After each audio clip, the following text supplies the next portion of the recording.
Together, we will make America strong again. We will make America proud again. We will make America safe again. And yes, together, we will make America great again.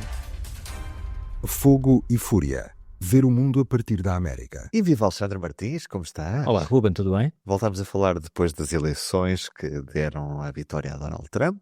Mais do que confirmado estava na altura em que gravámos o último episódio e hoje já trazemos novidades. Isto porque são conhecidos já alguns nomes que vão fazer parte desta equipa de Donald Trump. É verdade. Alexandre, que nomes já estão em cima da mesa como confirmados para este elenco? Olha, não são nomes assim muito conhecidos do grande público, porque uma coisa que o Donald Trump tentou fazer em 2016 e não conseguiu, porque ainda não tinha o apoio suficiente no Partido Republicano, não tinha assim uma equipa construída à sua volta, foi nomear representantes para os principais lugares, não só, mas muito pela lealdade e por partilharem os seus pontos de vista e as suas opiniões sobre a forma de ver o mundo. Em 2016 ele foi praticamente obrigado a nomear responsáveis mais em linha. Alguns tentou não fazer isso em algumas situações pouco ortodoxas, mas nos principais cargos teve pessoas com bastante experiência nos cargos de política externa, defesa nacional, etc. E agora aquilo que estamos a assistir nos primeiros dias após a eleição é que ele está de facto há este elemento em comum. São figuras muito legais ao Trump, que têm um passado recente nos últimos anos de declarações e decisões e votações nos que são congressistas muito a favor de Donald Trump, portanto dão-lhe todas as condições para virem a cumprir o programa que ele quer, porque eles também pensam como ele. Não é uma questão como aconteceu em 2016, que ele queria à força que os responsáveis aplicassem as suas medidas, só que aquilo ia contra toda a experiência que eles tinham de governação. Agora, há isso por esse lado, pode ser, não sabemos o que é que vai acontecer com nada em que Trump se meta, não é? Mas, à partida, há alguma hipótese de ser menos contenciosa, ou haver menos aquele ambiente de caos que marcou a primeira parte da administração Trump, com muitas entradas e saídas e discussões e revelações na imprensa sobre desavenças entre os responsáveis. Falamos então de nomes, Alexandre. Que nomes é que já sabemos nesta fase? Por falar em pouco ortodoxo, pelo menos à primeira vista, o novo secretário da Defesa é o Pete Hegseth, que é mais conhecido, atualmente era um dos apresentadores do programa Fox and Friends, na Fox News, portanto o programa preferido, que o Donald Trump já falou disso várias vezes, que é o programa de televisão preferido dele. O Pete Hegseth tem uma grande experiência como militar, esteve em combate em várias zonas, mas o que o Tucker Carlson ficou com um bocadinho... Ficou com inveja. Sim, esses são pouco ortodoxos, são muito pouco ortodoxos, porque, quer dizer, o que nós temos de ter aqui em causa é que, para muitos destes cargos, como Secretário da Defesa, Secretário de Estado, que é o equivalente a Ministro dos Negócios Estrangeiros aqui, portanto, quando nós falamos aqui em Secretário dos Estados Unidos, são ministros, para todos os efeitos. A Ministra da Administração Interna, etc. Todos estes casos de liderança dos departamentos, dos ministérios, estão sujeitos a uma aprovação no Senado. Portanto, eles têm de ser ouvidos, primeiro por uma comissão própria para estes efeitos de nomeações no Senado. Há uma votação desses senadores que fazem parte da comissão. Como o Partido Republicano vai estar em maioria, obviamente que estes nomeados pelo Donald Trump têm todas as hipóteses de serem aprovados na comissão. Depois vão ao plenário do Senado e vão ter de ser aprovados por uma maioria simples dos 100, entre os 100 senadores dos dois partidos. Ora, à partida nós podemos... pode-nos fugir um bocadinho para a ideia de que o Trump domina aquilo tudo e vai ter 53 senadores, então qualquer pessoa que ele nomear, indicar para um governo qualquer ou para uma pasta qualquer vai ser logo aprovado. Isso não é verdade. Quer dizer, o Tucker Carlson ou até o Elon Musk, que vai aparentemente liderar com o Vivek Ramaswamy um departamento novo que em princípio não terá necessidade de ser nomeado pelo Senado.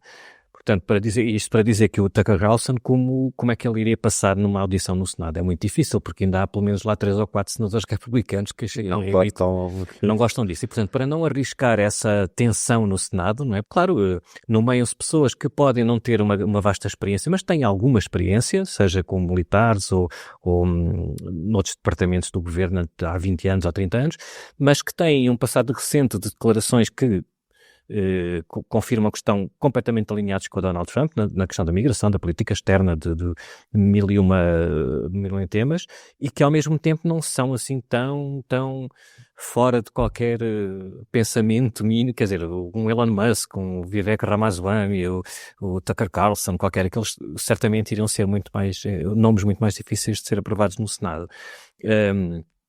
Mas por exemplo, no Departamento de Segurança Interna, que é o Ministério da Administração Interna, que é também responsável pelas fronteiras, portanto há esta secretária responsável por esse departamento, é a Kristi Noem, que é uma senadora do Dakota do Sul, que ficou conhecida aqui há uns meses. Bom, primeiro ela durante o verão, ou antes do verão, chegou a ser falada na lista dos possíveis candidatos a vice-presidente ao lado do Donald Trump.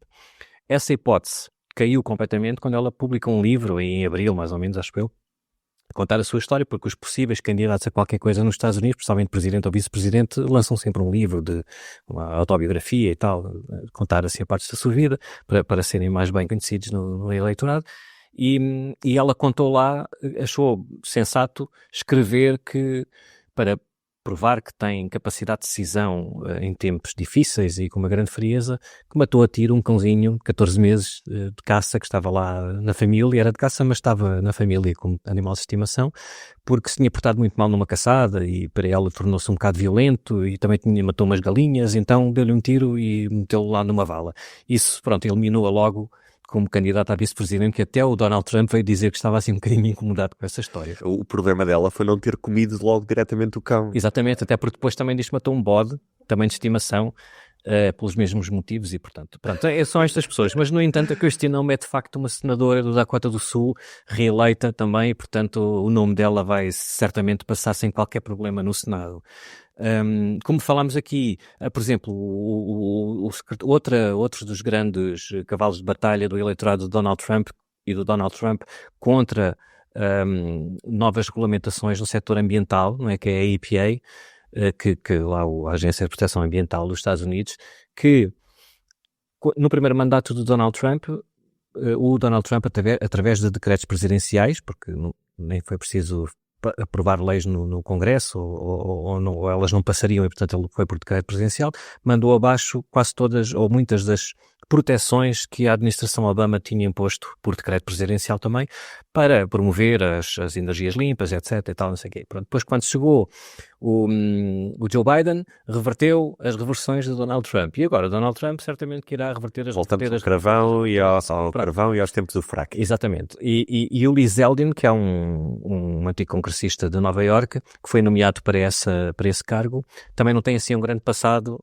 nas questões ambientais, mas é uma pessoa que também ainda não tem nenhuma declaração pública a dizer taxativamente que acredita na história da intervenção humana nas alterações climáticas, portanto já nos deixa pode deixar um bocadinho desconfortáveis as pessoas, os ambientalistas.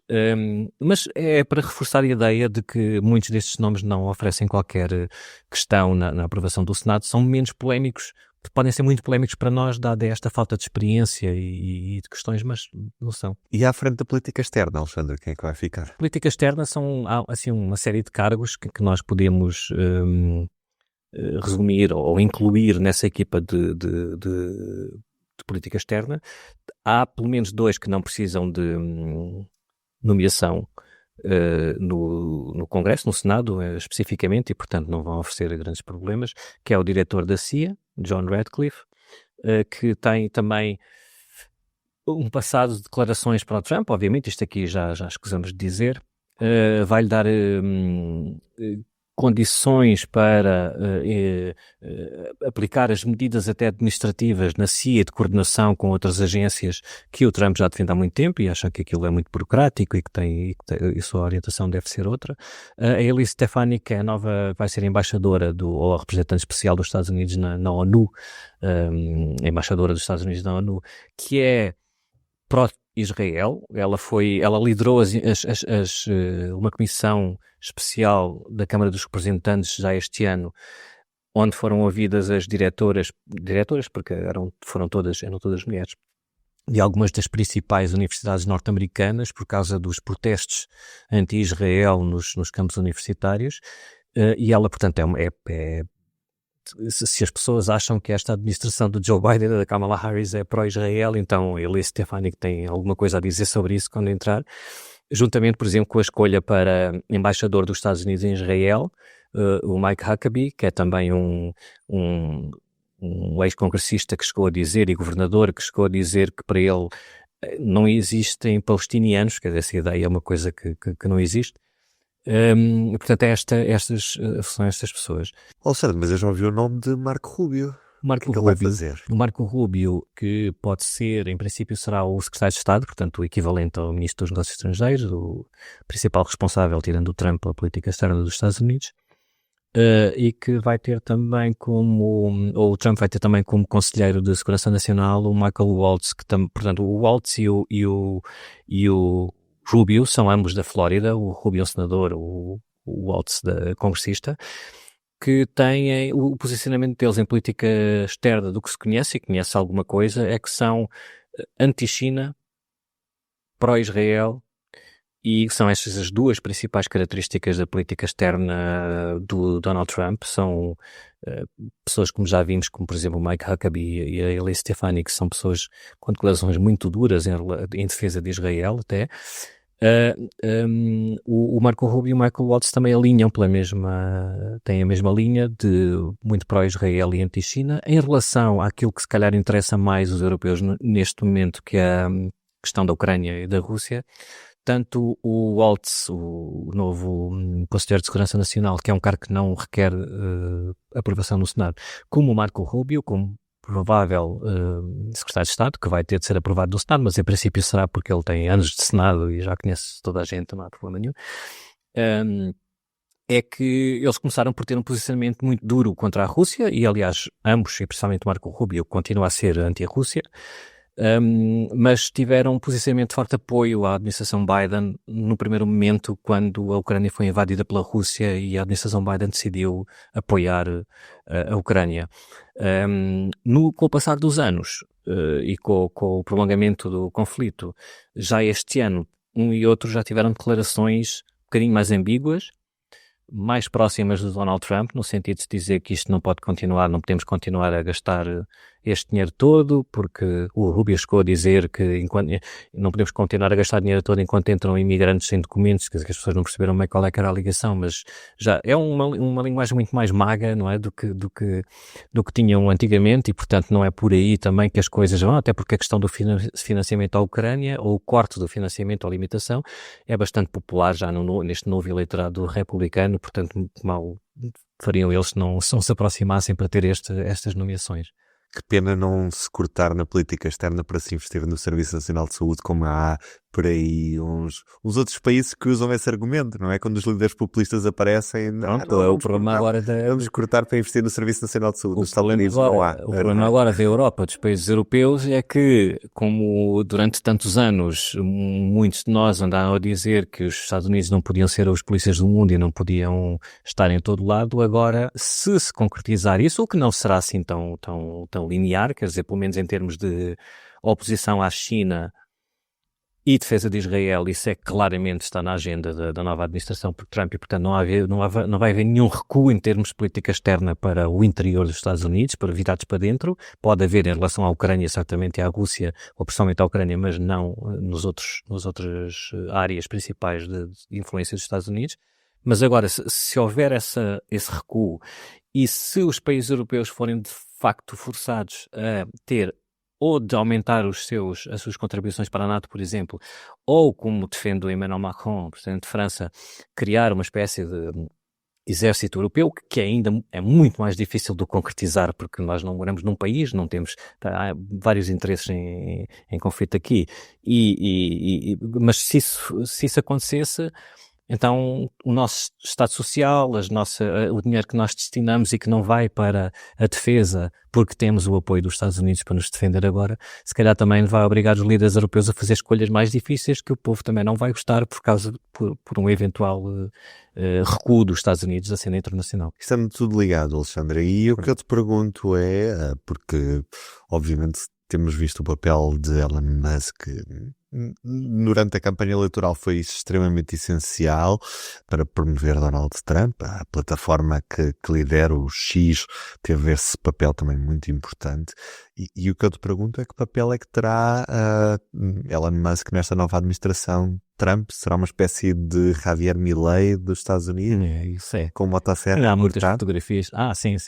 Essa imagem ele já não se pode apoderar dela, não é? Porque para não ser...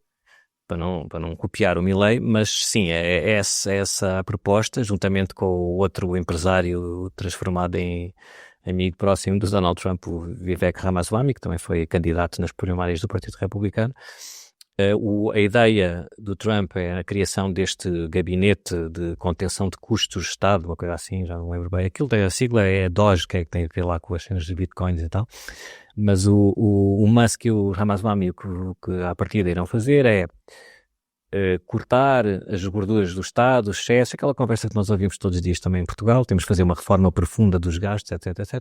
A questão aqui é que não é preciso pôr em causa, ou não é preciso entrarmos aqui num grande diálogo sobre um debate sobre se os Estados Unidos gastam a mais ou não devem, ou mesmo não devem. O que interessa é que o Elon Musk é o dono de empresas que estão intimamente ligadas ao aparelho do Estado norte-americano e ao apoio, dependente do apoio federal dos Estados Unidos também.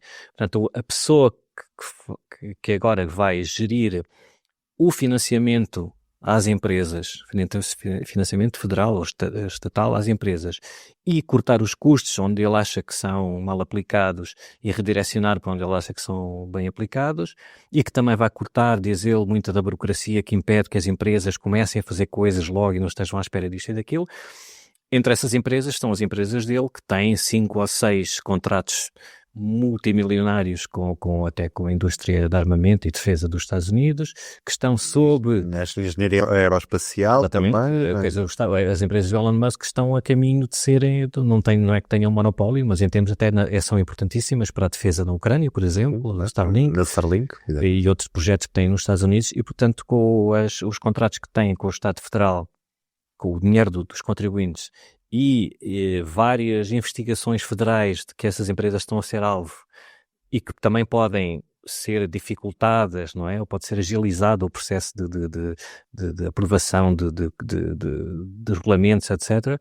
Isto pela pessoa que está interessada e está mesmo metida nestas questões. É mesmo uma coisa muito simples, como, por exemplo, para que dar dinheiro para o Departamento dos Transportes melhorar as infraestruturas, por exemplo, ferroviárias, quando há um Tesla ali ao lado, pronto, sem condutor e sem aquelas casinhas, depois é isso mesmo.